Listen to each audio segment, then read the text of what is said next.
Hi there, it's Jen from modernmedicinelady.com and the Empathic Woman System, and the word of the day is fix. And I choose this word because I was working with a really dear empathic client of mine, and we were talking about how hard it can be as empaths to not want to go in and fix situations, to not want to just jump in and rescue people from their pain. And especially when they're in a difficult situation, how a lot of times we want to make things better. And I was thinking about how this is really for two different reasons. One, I think, is because as empaths, we tend to be very loving. We tend to really care about other people a lot, and we want the best for people. So we really want them to not have to be going through a difficult thing. But then the other part of it is, as empaths, we feel other people's pain. We pick up everything that's going on around us a lot of the time. So if somebody's going through a really difficult time, chances are we're feeling it. And so the bottom line is that when they get relief, we get relief. So not only do we want to fix things for them, but we often want to fix things for ourselves so that we actually feel better. Like, go figure. It doesn't take a rocket scientist to figure this one out. The thing is that in my experience, and you may agree with me on this, I have never ultimately benefited from somebody rushing in and rescuing me or fixing me before I was ready for it to happen.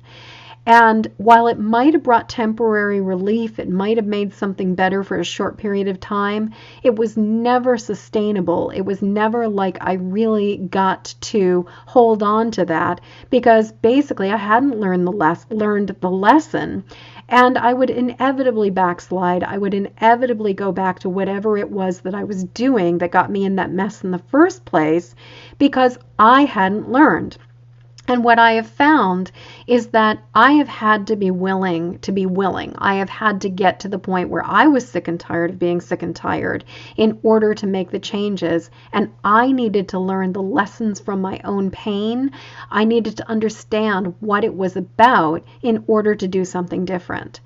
So as an empath and as a healer, as a mentor, as somebody who facilitates the healing processes with other people, what I have found is that it is so incredibly important to not try to jump in and fix and rescue.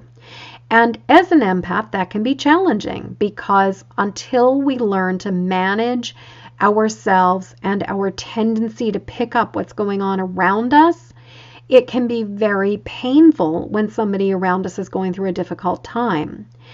And yet, what I have learned again and again is that we all have to receive the message that our struggle is giving us. We all have to learn from whatever it is that we're going through. And when somebody else comes in and tries to rescue us or fix us, a lot of times what happens is that message gets lost in the shuffle.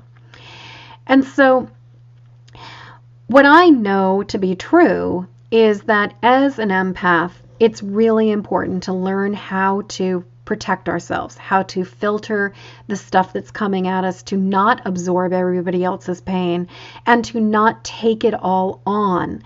And when we notice that we're starting to do that, to do what we can do to release it, to let it go, and to step back, to let people feel what they need to feel in order to learn their own lessons and grow the way they need to grow. So my question to you right now is, when somebody's going through a really hard time, when something is really difficult, how do you deal with that? Do you find yourself wanting to rush in and rescue them? Do you find yourself wanting to rush in and fix it? Certainly, if you do, that is a natural thing to want. And when you notice that is coming up for you, how do you handle it? How do you manage it? Do you tend to go in and fix things, or do you have a way of being able to sit with that discomfort and letting people go through what they're going through? So I'd love to hear what you have to say about all of this. Please leave a comment below. And until next word of the day, I'm wishing you peace and ease and freedom from trying to fix stuff that is not ready to be fixed.